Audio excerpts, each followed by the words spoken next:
திருக்குறள் பற்றி மிகச்சிறப்பாக அழகாக உங்களுக்கு தெரியாத விளக்கம் கூற ஐயா அவர்கள் வந்துள்ளார்கள். காலையிலே நம்ம எனக்கு ஃபோன் பண்ணியிருந்தாரு, கண்டிப்பா வாங்க ஐயான்னு ரொம்ப ஆவலாக எதிர்பார்த்துருந்தோம். உங்களுக்கு அவர் நல்ல கருத்துக்களுக்கு சொல்ல போறாரு, காதால கேட்டுக்கோங்க. கேட்டுட்டு நீங்க அதை ஃபாலோ பண்ணீங்கன்னா நம்ம நலாயினி மாதிரி எல்லாரும் வரலாம்.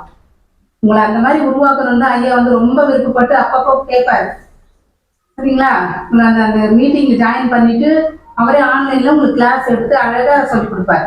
நீங்க அதை பயன்படுத்திக்கிட்டு நல்ல முறையில திருக்குறள்ல நம்ம பள்ளியை முன்னுக்கு கொண்டு வரணும், பள்ளி பேரை.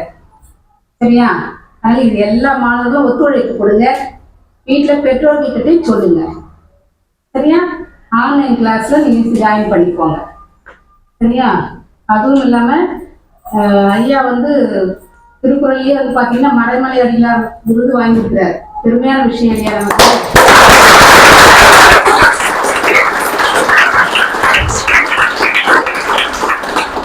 இந்த மாதிரி நாமளும் அவருக்கு அவரை போல நாமளும் நிறைய சாதனைகள் படைக்கணும். சரியா?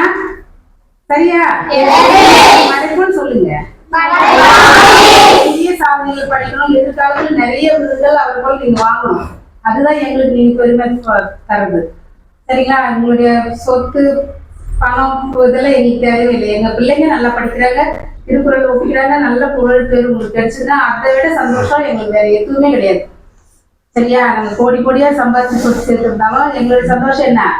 எங்க மாணவர்கள் அருமையா வெளியே வந்திருக்காங்க, நிறைய விருதுகள் வாங்குறாங்க, நிறைய பேர் பாராட்டுறாங்க. உங்களை புகழும் போது எங்களுக்கு அவ்வளவு சந்தோஷமா இருக்கும். அந்த பெருமையெல்லாம் உங்களுக்கு கிடைக்கணும் அப்படின்னா ஐயாவை நீங்க நல்லா பயன்படுத்திக்கோங்க. சரியா?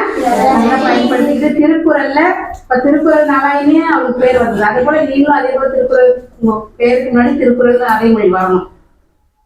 அதுக்கு முயற்சி பண்ணுங்க. வாழ்த்துக்கள்.